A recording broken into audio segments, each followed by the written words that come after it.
ঈদুল আজহা উপলক্ষে চট্টগ্রামে বসছে ৯টি অস্থায়ী পশুর হাট। এরই মধ্যে দেশের বিভিন্ন স্থান থেকে কোরবানির পশু আসতে শুরু করেছে। নগরীর সাগরিকা হাট থেকে আরও জানাচ্ছেন প্রতিনিধি মনিরুল ইসলাম পারভেজ। চট্টগ্রামের যে কোরবানি ঈদের যে আয়োজন সেটা আমরা দেখতে পেয়েছি। চট্টগ্রামের বড় তিনটি হাট রয়েছে।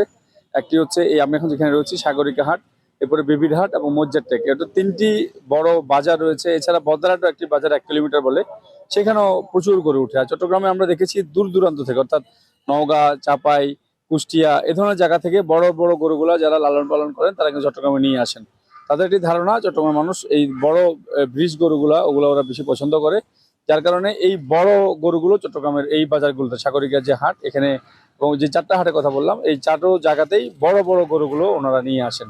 তবে এইবার একটু অনেকের সাথে কথা বলেছি, ওনারা অনেকে বলছেন যে গো খাদ্যের দাম একটু হঠাৎ করে বেড়ে গিয়েছে।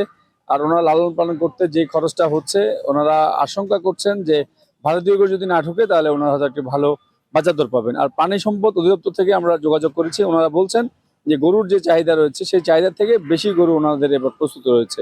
তো সব মিলে চট্টগ্রামের বাজারগুলো বিভিন্ন জায়গা থেকে গরু আসতে শুরু করেছে। হাটের যে প্রস্তুতি, অর্থাৎ বাস বাস টাঙানো বা সামনে টাঙানো, সব মিলে যে গরুর হাটের যে পরিবেশ সেটি করতে অনেকে ব্যস্ত সময় পার করছেন। তো আপাতত কোরবানির হাট নিয়ে বা এই যে গরুর বাজার নিয়ে আমার কাছে সাগরিকা হাট থেকে এতটুকুই রয়েছে।